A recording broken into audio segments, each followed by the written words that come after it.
This is Extra Paycheck Podcast, episode number 34. You're listening to Extra Paycheck Podcast, where you will learn how to build and grow your own successful online business. Now, here's your host, Alex Soul. Welcome to yet another episode of Extra Paycheck Podcast. This is episode number 34, and this week's special guest is David Schneider. Dave has traveled through loads of countries around the world while building his online businesses, and today he will be sharing his story, his experiences, and his awesome advice. So enjoy this week's episode. Hi, David, and welcome to the Extra Paycheck Podcast. Hey, Alex, how's it going? Great.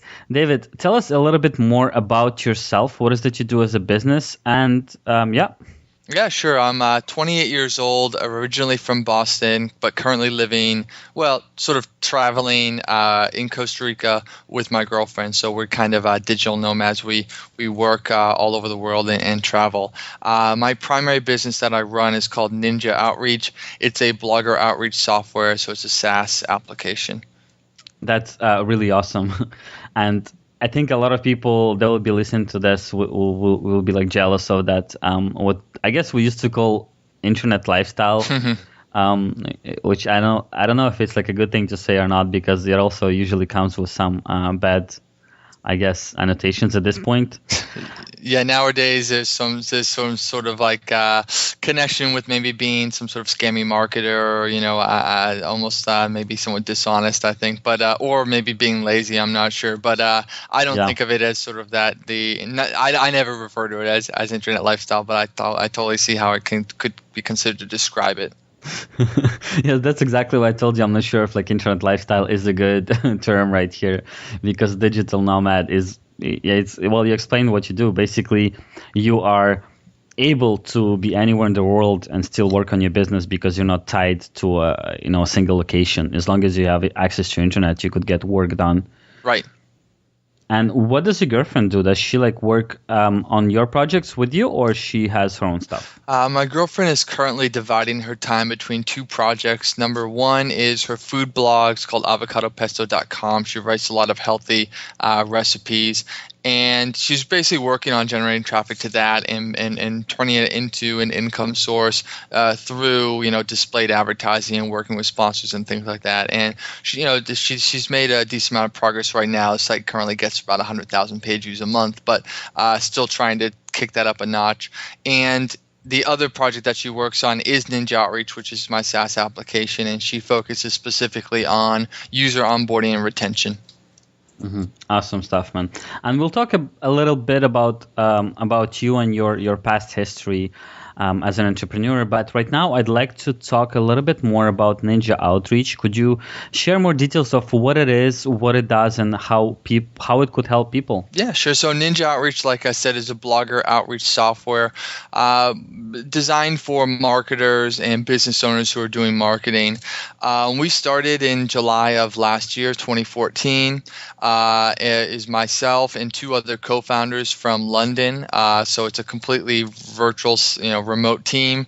We, saw what we believed was maybe an opportunity in the market to build a blogger outreach tool, because some of the other tools out there were either way too expensive. They would cost, $5,000 or more a year. So kind of like very enterprisey tools.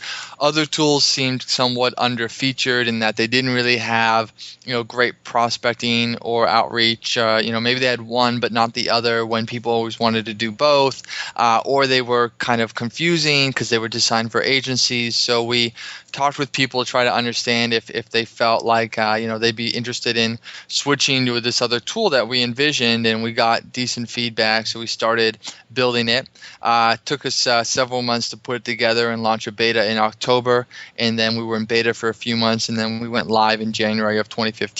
And for the last 10 or 11 months, we've basically just been working on growing it. Now have over 200 customers. And essentially, what a blogger outreach software does is, if you're looking to partner with bloggers, maybe find guest post opportunities, product reviews, people to share and promote your content or be featured on your blog, then you could use the software by putting in the keywords relevant to your niche, finding the influencers in your niche, and then sending them, direct emails from within the software. Okay, so the software also helps you. Well, the software finds the ways of contacting these influencers. That's right. Okay, that's really awesome. I think I might be in need of that for my podcast. It's funny. I always mention this on the podcast when people ask about it, and then a lot of times the podcast people are like, "Wow, I could use this, because I could use it to find influential people to feature on my podcast or maybe promote my podcast." Yeah, totally. And I speak to a lot of people who ask me about just that. Like, how do you find and get awesome people like David right here today to come on your podcast? And I usually reply that getting them on a podcast is not as complicated. Mm-hmm. It's basically contacting the person and, explaining what the podcast is about and inviting them straightforward. Do you want to be on my show or not? And that's usually the answer. Yes, I'd like to be on your show, or no, I can't, or, I'm busy, or maybe not now. But that's not the hard part. The hard part is finding the people. Yeah. And yeah, that's what your software does. So that's really great, man. Yeah, for sure. And I have a few more questions about the actual software. Like, did you guys code it yourself, or was it your partners, or did you outsource that part? Like, did you find people who specialize in creating such software? Actually, both. So the original product was built by one of our co-founders, who is a developer and the tech lead on the project, and he really got it to the point of launch, after 6 months. However, after we launched and people started using it, it was really clear that people were demanding so many different features. They wanted to do so many different things that it really was going to require additional developers, and since none of the other co-founders had a technical background, we had to hire additional people, which we did off of Upwork, and we've brought on right now 3 full-time developers. This was not all like on day one. The first one came in April, another one came in July, and another one came in September. But now currently we have 3 full-time developers working on the application, different aspects of it. Yeah, that's very interesting, and a lot of people ask about that often. Even myself, I'm often curious about great software like that. Like, how, do you need to be a coder and a programmer to create something like that, or is the idea enough and you could just hire someone? It's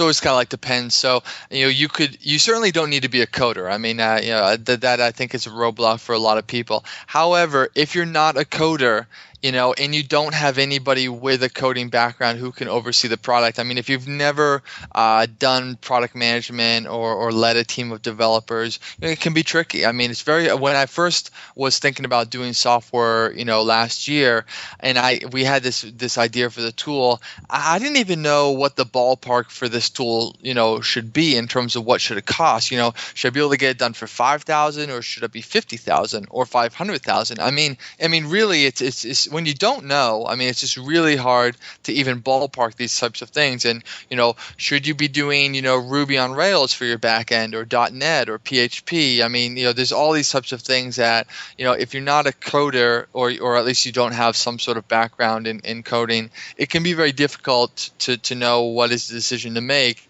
And a lot of these decisions early on, they really shape the product going forward, because I mean, our system is .NET, which means that we need to hire .NET developers, and I mean, it's just certain applications integrate nicely with .NET, others don't. It has a lot of ramifications. So I don't want to make it seem like it's easy at all. There's a whole sort of I start a software business and when you don't know how to code, and I really don't think it's that easy at all. I'd say find a technical co-founder if you can. So basically, you don't need to be a coder or programmer, but it helps a lot if you have someone who's working with you who could at least monitor the process, if not create it for you. Yeah, because again, it's evaluating the developers and who you're going to work with, and are they going to be good, and all those types of things. And without having a technical co-founder, again, it's been done before and it will be done again, but it really will make your life a lot more difficult. Yeah, that makes a lot of sense, man. And can you maybe share some advice with us or some experiences of how you've been marketing and promoting Ninja Outreach to others? How have you been getting clients for it? Sure. So I guess kind of the funny thing is what Ninja Outreach is a blogger outreach software. So the main channel that we use at Ninja Outreach is blogger outreach, which is kind of, also known as maybe like influencer marketing, and it's kind of like content marketing, and it's often kind of the hybrid of the two. So for example, we've done a lot of guest posts. We've probably done, 80, 90 guest posts, Wow. to kind of get the word out there. We've probably had 1-2 dozen product reviews go live, working with bloggers, getting them to, asking them if they, would feature us, engaging and building relationships with them so they start to kind of feature us more naturally, recruiting them as affiliates, just kind of building brand awareness and sort of top of the funnel marketing to drive traffic to the website, because that's the type of marketing that works for us. If we were selling high-end enterprise software, then the types of channels, I'd be doing would be more like, cold phone calling, maybe networking events, inside sales, all these different types of things that just aren't really applicable to a $29 a month software. Yeah, that makes a lot of sense. And I have a good question here. Do you use Ninja Outreach to find the influencers? Oh yeah, 100%. I mean, for us, we know where our tool is strong, and then we know where maybe it isn't as strong, and maybe there'd be some other way, some other tool or something that we could use for a specific aspect or something that maybe would make our lives easier. But we want to know what it's like to run outreach campaigns on our software. Number one, it helps us bug test things, because sometimes things that were working one day are not working the next day. So if you're not constantly using the software, you don't realize it until a user tells you about it. And then number two, it just kind of helps us understand the user experience and where can it be improved, and helps inform product development. So ideally, you should be your own customer in a way. Mm-hmm. That makes a lot of sense. And I think this is why a lot of software that does succeed is software that is being used by its creators on a daily basis, and not just for bug testing. It's because it is really needed, and it does do great work. And even if you're using it, there's other people who are going to use it. Mm-hmm. Mm-hmm. I think there's a difference between creating a software just to make money and then spending $100,000 on it and then realizing that nobody's really using it because, well, people just don't want to use it. It's not what people need, right? Yeah, no, that's obviously like somebody's nightmare, and it's very tough to be sure you're going to be getting it right, that you're making something people need. But that's the whole sort of lean startup mantra and whatnot. Exactly. That's the whole point of business. If it was that easy just to invest some money, build a software, and then make a lot of money out of it, I think all of us would be rich. So yes, the actual idea and building something that people do need and use, that's the risk, and that's the whole thing that differentiates businesses that fail and succeed. Yeah. All right, David. So I had a few more questions about you, about your personal story, more how you became an entrepreneur, how you became a digital nomad, where it all started, how it all started. So, fire away, whichever part of the story or the whole story. I'd love to hear that. Sure. So essentially, I went to college in the Boston area at Harvard, and my girlfriend went to Boston University. So both of us were very close to each other, and we went to high school together. And when we graduated, we both got jobs down in Washington, D.C. And basically, I was doing the very standard 9-to-5, commute to work, there and back, working in financial services as a business analyst.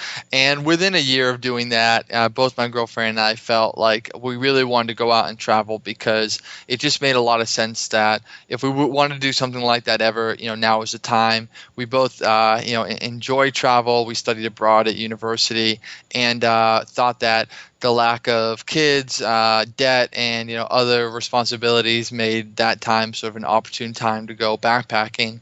So we were originally going to take 1 year off, and then kind of re-enter the workforce or maybe go to business school or something like that. 1 year ended up kind of becoming 2 years. We actually made that decision pretty early on. We just felt like there were all these places we wanted to see. We were hoping that we would be able to make some money online and find some ways to kind of pad our finances. But realistically, we had saved up, tens of thousands of dollars from work, and really just were planning on blowing it all on the trip. You can travel relatively cost effectively when you're traveling long term in parts of Asia and things like that. So it's not cheap, by any stretch of the imagination, but it's a lot cheaper than you would realize compared to maybe your normal living expenses in DC. Not long after traveling, we started a travel blog that we were hoping we could again make some money off of. We didn't really know anything about running a blog, generating traffic, anything like that. But we read a lot. We read as much as we could about SEO and things like that. And we did start to get offers from advertisers who were interested in being featured on the website. So basically, they would come to us and say, "Hey, I have this client in the travel niche. Would you be willing to, post a link on your post here for $200?" And when we started getting those, it was just like, wow. I mean, I've never seen anybody just kind of offer this money like this. It's really very easy. Is there more people out there that would be willing to do this?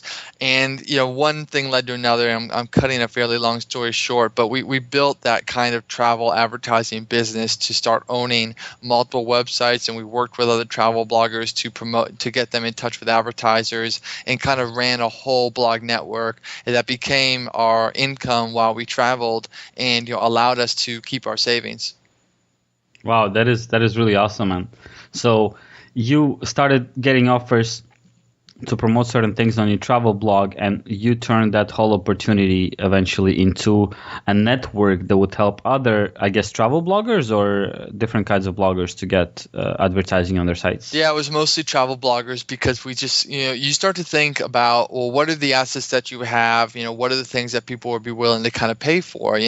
So our assets for the advertisers was, well, we had a travel blog that was good. So we started thinking, well, what if we had more? So we started building our own other travel blogs that we could sell to advertisers. But then we thought, you can only build so many travel blogs and run them as one person. What about all these existing travel blogs that are already out there and they're already good quality and somebody else is running them, but they're not really monetizing them properly, or they don't know where the advertisers are? What if we started making these connections with the travel bloggers and the advertisers we know, and take a commission on each sale? So that's how we built up this kind of blogger, promotion network. And that just, within say 6 months to a year, we started really replacing the income that we had left behind.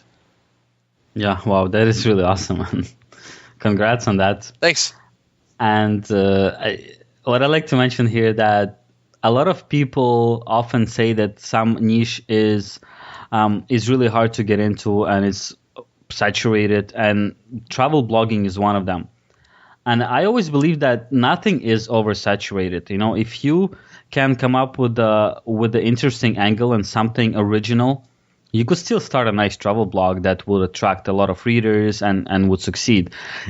It would be hard, like that. There's no denying that. There's I think millions of travel blogs, and I'm one of those people that also have a travel blog that, well, I don't really work on it. I do post some content when I do travel, but I'm not working hard on promoting it.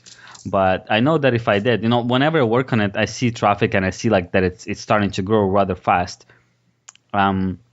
So yeah, just the thing that I want to put in, travel blogs, I think it's a great way to build an audience, and it's still possible. It's not, there's no industry that's oversaturated online in my mind. Yeah, I think that's true. I mean that type of attitude is maybe like a bit of a quitter's attitude. But then again, you do have to realize, some things are probably easier than others. Now, the key, in my opinion, is kind of knowing, or at least believing what you think the angle is going to be, and then also kind of how are you going to monetize it? So for example, travel blogging is, it's not some. It's monetized a little bit differently than some other niches, in the sense that the way that travel bloggers generally make money is by working with brands, which is not necessarily the way that, say, internet marketers make money. They make money more by, say, promoting products and selling tools, as opposed to like working directly with brands or agencies or anything like that. Food bloggers tend to make more money through display advertising because they get a large amount of traffic. So understand kind of the way that each niche monetizes is definitely important. And I've definitely seen plenty of cases of people who started, a food blog and built it up to 1 million page views a year within a year. And they did that, within the last year. And I mean, there's almost like no niche more saturated than food blog, because just about everybody has one. So yes, it definitely can be done. It's very hard though, and it probably wouldn't be, you really have to be kind of passionate about it, and I think savvy about it too. Yeah, totally. As I mentioned, it's not going to be easy, but it is totally possible. It's still possible, and it's always going to be possible. You just have to work hard. You have to think smart, and I guess be original and creative as well. Right. So whatever happened to that business of yours? So earlier of last year, around January of 2014, we had been running the business for about 1.5 years at that point, and some almost like negative press came out about what the agencies and brands were doing, and it basically kind of exposed them that they were kind of buying their way into the rankings. They were paying these travel bloggers money to get featured, and that was how they were ranking high in the search engines for particular keywords and things like that, which was true, by the way. It wasn't inaccurate. It was accurate negative press. And when that came out, it kind of went mini viral, in the sense that it went viral throughout the community and the niche. And a lot of agencies and brands kind of pulled back from the services that they were offering in that area. They were asking, their former blogs that they had worked with to remove links, and everybody was worried that Google was going to take down their site, and all these different types of things. And it was a bit of a bubble that burst pretty much. So, we got hit very hard in that because we weren't really diversified. At all. We had different businesses, but they were all related to the same thing. So for example, we sold advertising on our own website. We sold advertising on other people's websites. We sold a course on how to do this type of thing. Everything was really related to that. So when that thing kind of collapsed, our pretty much whole business, basically went away. And, this is why everybody tells you, you need to diversify and everything, which is partly true, but I don't think some of those people necessarily realize how easy it is to just kind of milk the same source bigger and bigger and bigger. And, there's something to be said about that as well, because it would have taken us a lot longer to try to diversify and get stuff going. However, so about April or so of last year, it really kind of pattered out. And we thought that, maybe if we waited a few more months, things would pass, it would pick up again, and we would kind of hit it, and we still had all the webs, we had a lot of the websites and the credibility and stuff to kind of get started if we wanted to. But honestly, after about 1.5 to 2 years of running that sort of a business, it just we kind of lost the enthusiasm for it. It just wasn't really something that we were all that passionate about, and it just didn't really make sense to try to weather the storm so that we could do it again when what we really wanted to do with other things. And that's pretty much right around the time where I got started with Ninja Outreach and a software as a solution as a business. Mm-hmm. So yeah, well, that's an amazing story, and I think that should be a lesson to a lot of people. They're just starting out there. It's not all that beautiful, and it's not always, as in build a successful website or someone's successful website and then live off of it all your life. It doesn't happen. Well, very often that dream is broken by outside factors, like Google being one of them. They kind of decide a lot of our futures if they change something. So as David just said, diversifying and not keeping all your eggs in one basket is super important. And, as soon as you can, let's say you're starting to work on a project that's starting to bring you money. That's awesome. Keep working, but start investing into something else and start thinking what else you can do to diversify your income and your streams of income. And, try to keep it away as much as you can from your original product. So if things go sour in one place, at least the other place will still bring you some kind of income and, gonna pay your rent and your food. Right, and to your point, I mean, there, you read those if you're reading online about making money and stuff like that. Everyone at some point will kind of come across the stories of the made 30 grand in 1 month, doing this XYZ and stuff. And those on the one hand, those are kind of shiny objects, and most people won't be able to reproduce it. However, in many cases, maybe in more cases than people think, I actually don't think the person's lying. I actually think that actually what they did what was true, in that sense that they made X amount of dollars. And I can say that now because I feel like we did something similar where we had this travel blog that was making like 20 grand a month or so, which would just seem absurd to anybody looking at it. How can this travel blog that looks like every other travel blog you've ever seen be making that kind of money? But what you don't really realize is that maybe in many of those cases, those people are somewhat exploiting a loophole, and they don't necessarily last. Like, they don't have a long-term sustainability.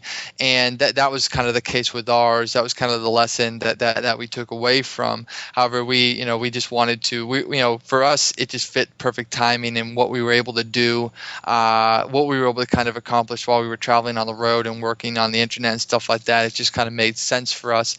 But going forward, that's why I was thinking more about, software as a service, building a real software product, providing real value, and not basically making money off of exploiting a loophole, but actually building a sustainable business. Mm-hmm. Yeah, that's really smart. And it happened to me in, I think, 2008, 2009, a similar story, that I was mostly making money as an affiliate of ClickBank. I'm pretty sure you know what that is. Yep. So I was promoting ebooks, information in digital format, if you will, on a few different niches, few different subjects. And that was like my first or second year doing online marketing, and more precisely affiliate marketing. And it was doing really, like, it was starting to pick up. It was all great. I was making loads of money without doing that much work. And then when the 2008 financial crisis hit, for me, it was more like the end of 2008 that I felt it.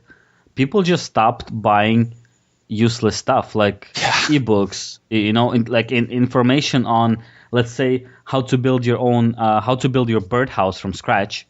People would pay like $50 for that ebook. Yeah, right. Because it's a hobby, and it's cool to have that ebook with instructions, and without having to look all over the internet for information. It's like boom, in one space. Like, I get it, it's convenient. But when the crisis hit and people got scared, and people in the States especially, they got, which is a good thing, I think, that they got really, really careful with the money and with the way to spend the money. So people started just, looking for that information, spending their time looking for that information for free rather than paying $50 for some ebook. And the thing is that it happened across so many industries. And this is why I'm talking about ClickBank, because ClickBank was hit really hard, and people just stopped buying information. And it's an incredible feeling when you see, like in June, let's say you're making $8,000, $10,000. Then in July, you're like down to $3,000, and then in August, you're barely made $500. Yeah, it's only going to go down. This is scary stuff. Yeah, that's exactly what we went through. Basically, same type of thing, and it goes fast. When it goes.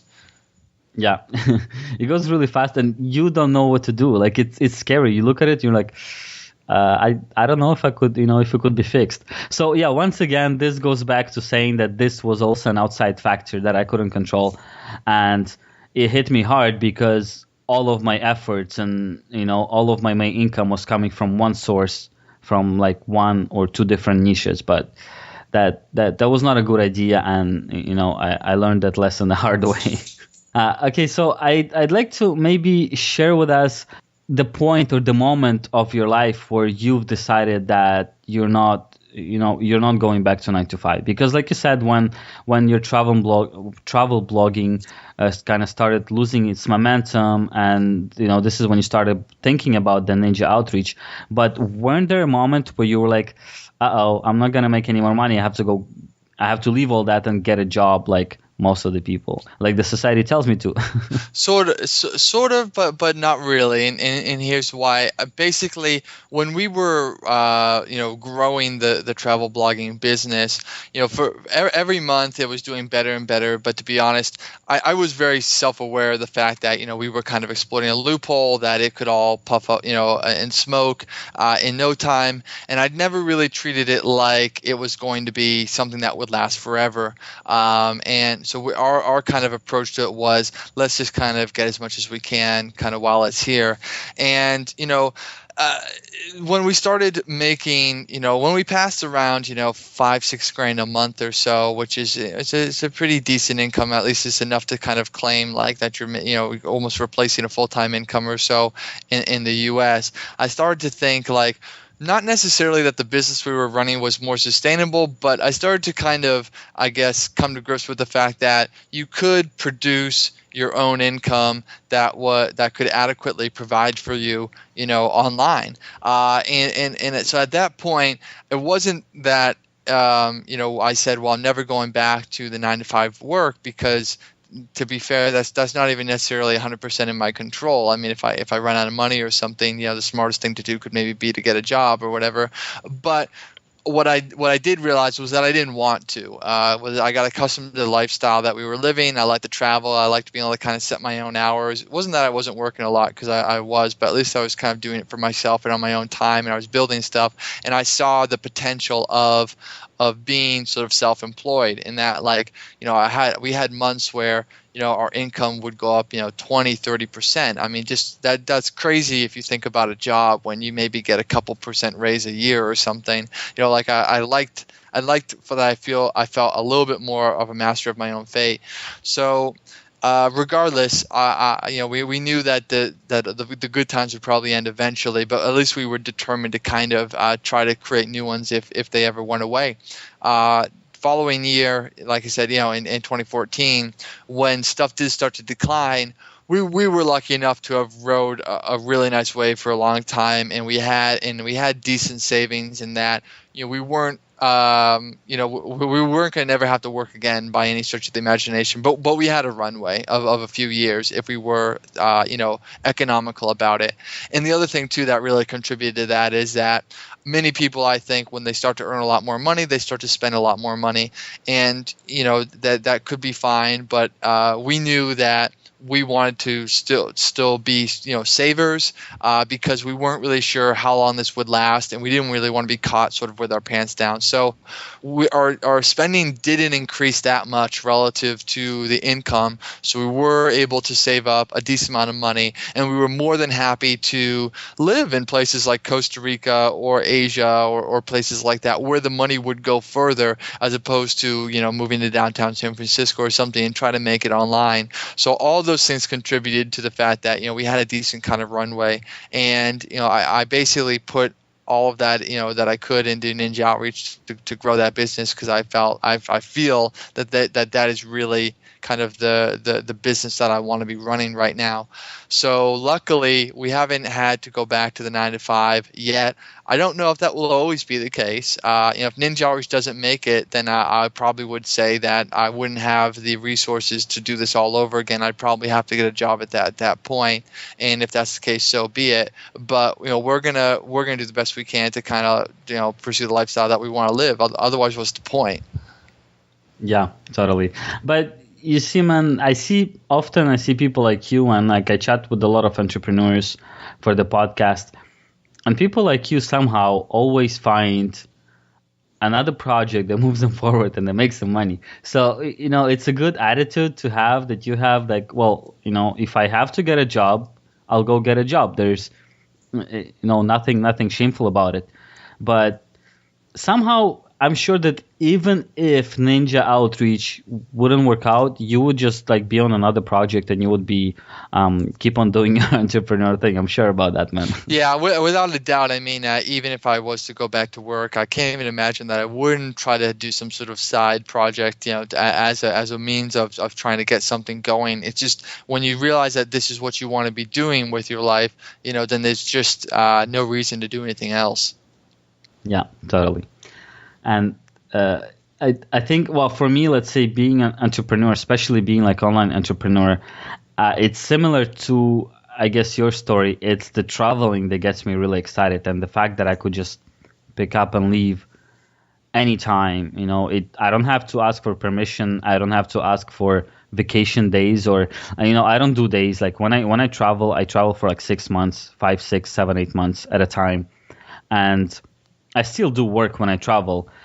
But what kind of job would give you like a 7 months vacation in a year so you could go see the world? To me, that's one of the biggest things about not just entrepreneurship. It just about that freedom, right? Of freedom of choice of living wherever you want to live, and going there without a second thought and worries, really. Yeah, and I agree with that to some extent. I definitely feel like that's a lot. That's one of the maybe the biggest reason as to why we really try to cling this lifestyle. It's the ability to go to another country, go elsewhere, go visit friends and family when they don't really have the vacation days or the time off to visit you or each other. Like to have that freedom and flexibility, I think it's kind of priceless. However, I mean, there's a big caveat to that, I think, and I think that's what a lot of people maybe don't understand. And maybe if you just really make it, and you're just rolling in cash and it's coming in and that sort of thing, you really can just do whatever you want. But if you're at that stage where I feel like I am, for example, where I'm trying to grow a bootstrap startup, I've been doing it for the last year and a half now. It is a lot of work. It is a lot of work, and it's not super compatible with the traveling lifestyle. I've done a U.S. road trip for 5-6 months while trying to do stuff with Ninja Outreach. We've done some backpacking. You can always get by. I mean, the business isn't going to, implode or anything during that time. But I always feel a large sense of guilt about the things that I'm not doing, about what I'm not getting done, about, customer support stuff that goes unanswered because, I'm out in the car and I don't have the internet that I really need to do it properly. And, so it really is, I think it's kind of a bit of a double-edged sword where you have all these freedoms and opportunities, but yet the amount of work that's required to really do your own thing and grow your own business is in many cases much more demanding than it was for me to just show up at work in Washington, D.C., where I would show up for 35, 40 hours a week and make an $80,000 a year salary and just have, all whatever I needed, I could get it. Whereas here, I work, a 70-hour week for less money right now. And yes, I'm in Costa Rica and the view is beautiful, but it's not like I'm necessarily out, doing all this exploration or anything because I am tied to the laptop a little bit. Yeah, that's true. That's totally true. But see, this is what I like as well. This is what I haven't really done, but I'm planning on doing that starting January 2016, is what we call travel living. Mm-hmm. So it's kind of mixing both, right? So you travel, let's say you go to Costa Rica and you rent a house for a month or 2 months. So you do stay at the same place in a different country, strange country, place you've never been. And yeah, you kind of rent a house for a month and you work your working hours, whichever you decide on your working hours are, right? Let's say 20 hours a week or 70 hours a week in your case. But then every weekend you allocate time to go traveling within that country or nearby and doing all the exploration and discovering whatever you want to do. So it's kind of it's not just traveling like hopping from city to city every second day. It's basically establishing your home base temporarily for a month or two in a specific country, traveling through that country on your free time. Then let's say 2 months later you move on to a new country, and I'm sure you've done something similar to that. So I think this is actually a good thing because I've traveled really, really fast, as in every 2 or 3 days I would change the city. That does not give you time to work, and this is unfortunate because like if you're spending 2 days in a city, you have to spend your time trying to discover it and meet people and see things you want to see. And when you get home in the evening, you're so exhausted that you simply can't even open up your laptop and write up an article, let alone try to build a business. But I do really like the idea of what what you're doing right now, actually going somewhere and staying there for a long time, working your required hours that you want for your business, but having that freedom once again, after hours and on weekends, go and explore. Yeah, that's what I found right now is maybe like the only way I feel comfortable trying to grow a business and travel at the same time. So, for example, what we're doing right now is called a house sit. So there's websites like Trusted House Sitters and other ones where basically expats often put their house up and they want someone to take care of it. Often they have pets and things like that. So we're doing 2 house sits in Costa Rica in the same village. They're kind of like neighbors. One started in like October, and we did it for 3 weeks, and we were pretty much at the house for most of it. And then we took a week off. My parents came. We went elsewhere in Costa Rica. Then I came back to the same village. We're doing the second house sit right now, and once that's done, we're going to do a little bit more travel around Costa Rica, and then we're going to go to Colombia. So it's a nice hybrid between being abroad and living abroad and kind of experiencing travel, but really having the home base enough to do some work. So I think that is definitely really great. However, again, because I really do feel like I really feel that people do not really describe the reality of the lifestyle enough to people that maybe don't get it. So I want to be honest about certain things when I do talk about them. That yes, that is great. It's great to be able to be abroad and travel and experience another country and get work done and stuff like that. However, if you are moving to a new place every 1 or 2 months, it's very unlikely you're going to build any social roots anywhere. I mean, we do not have a community of people that we call up on the weekends to go out with, or we invite over to dinner on Thursday, or if we did, it's going to be very temporal. Basically Vicky and I have each other. We have plenty of people who I communicate with online that I'm chatting with on Skype or doing the podcast like this or something like that.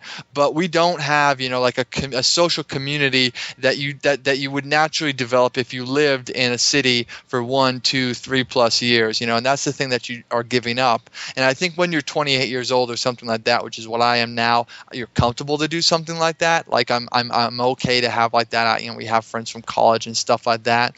But as more of like a long-term strategy, or as I got older, I definitely missed not having social roots and not having people come over for like a game night or on Friday or someone to go out with to the bar, that sort of thing. So I mean, there's a lot of digital nomads. There's communities online and stuff like that. You can be social if you're a really social person and stuff. But I do think it's a bit of a solitary lifestyle. At least it lends itself to it.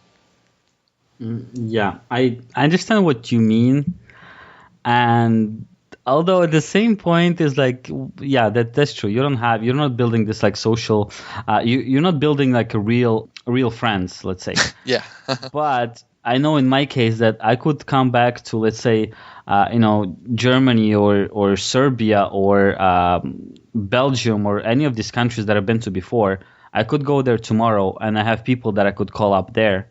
Yes. They would come out and have beer with me. Yeah, they're not my best friends, but you still like meet people and you kind of like become friends with them for even if it's for a few weeks or a few months. And I find it's really cool. Yeah, they're not your best friends. They're not even good friends by any stretch. But whenever you travel to those countries that you've traveled to before, you're most likely to have some people that you could call up on any night and be like, hey, I'm back to Costa Rica, let's go grab a beer. And, that's a cool part of it, though. That is very cool. I mean, we have the same type of feeling where we've met travelers, we've done couch surfing, we've stayed at places, and we probably have, a bunch of different countries that if we weren't in the right place, like the right city, there's people we could call up, people we would go see, and we would have a good time with them. And I think that's true, and that's something that you wouldn't get elsewhere. But and without trying to be overly negative or pessimistic or even somewhat, unappreciative of those relationships, I would call them more acquaintances. Like they're people that you would call up, but they're not people you're going to stay in touch with. They're not people you're going to commiserate with. They're not people you're probably going to form a strong bond with. And, at some point, I think the human beings need stronger social bonds than that, I think, again, like I said, if for the right time period in your life, it's awesome. But for me, I would not want to live a life of that. Mm-hmm. Yeah, totally makes sense, man. And I noticed also another, I guess, negative point in that is that when you do have a home, is it Boston in your case? Yeah. Home, right? So you have friends there and family, but if you travel for like 6 months or a year or 2 years, right, you miss out on so much action back home that when you come back, you feel a bit like of a stranger, right? There's certain things and big events that touched people that happen, and you're not aware of them, or like you weren't there in the moment. So it's kind of like really hard to connect with people about those things because it's not that you're not building real friends while you're traveling. It's kind of you lose touch with people that you did have that bond with before. Yeah, and it's just, like somebody has a baby or something, you don't see that baby until they're 1 year old, and this obviously, this is not your baby, it's not like it's that dire, but there's somebody that maybe is close to you, and it would have been nice to be there in the early times and things like that, and that's the sort of stuff that you give up. And I feel like we've had this conversation throughout this talk where there's a lot of positives. There are some negatives, and the problem is that teleportation, I think, doesn't exist yet, and you just can't be everywhere at once, and you can't interact with everyone when you want to.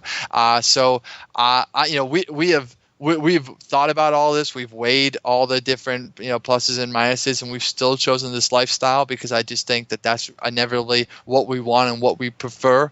But by no means do I necessarily never have a day or a time when I kind of miss, I wish I was just kind of back at home, or just seeing what my friends are up to, or Harvard Yale games coming up soon, and all the people from my fraternity are talking about getting together, going to it, and I haven't been to a Harvard Yale game in 2-3 years, and I haven't seen some of those guys in a while either, and it would be really great to go to that one event, but won't be making it this year because I'm in Costa Rica. Yeah. Well, like you said, there's the right timing for certain things, and that's what you guys are doing right now. You think it's a perfect timing to do what you're doing. You know it's not going to be for the rest of your life. So I guess it's a decision we all should and can make by thinking and judging a lot. Right. All right, we really got off topic, but it's good because I love traveling, and I guess we share a lot of same mentalities and ideas on that thing. So and a lot of people would like to travel, so I think it would be interesting for a lot of people to listen to. So before we finish this episode, David, I'd like to ask you maybe one piece of advice, the most important piece of advice that you could give to a entrepreneur or a beginner entrepreneur. The thing that I usually mention is honestly, virtual assistants and hiring outsourced labor.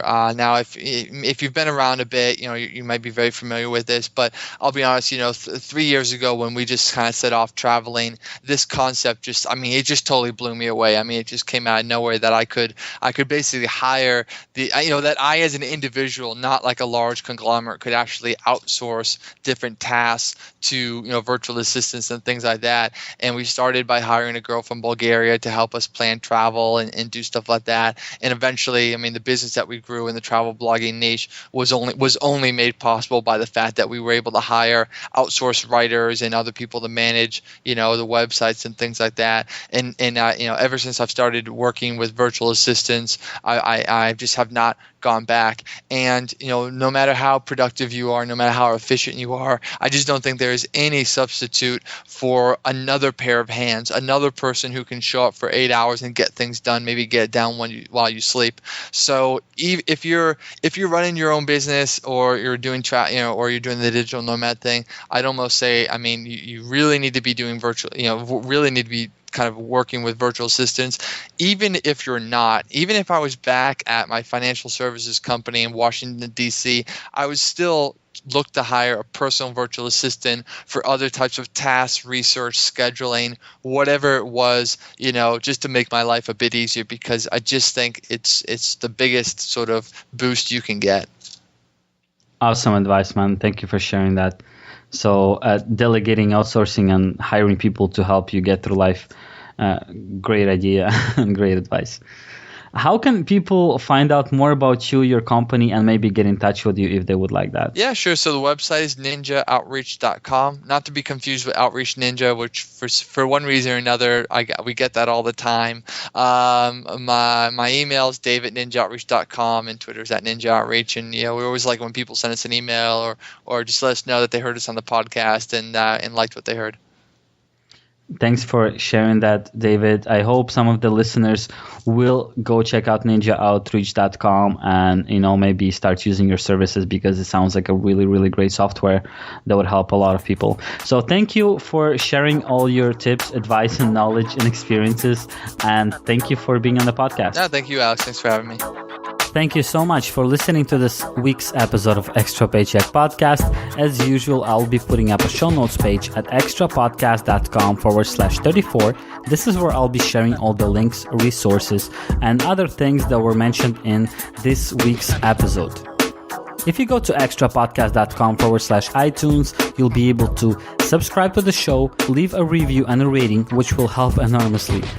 Once again, thank you for tuning in, and I'll talk to you next Monday.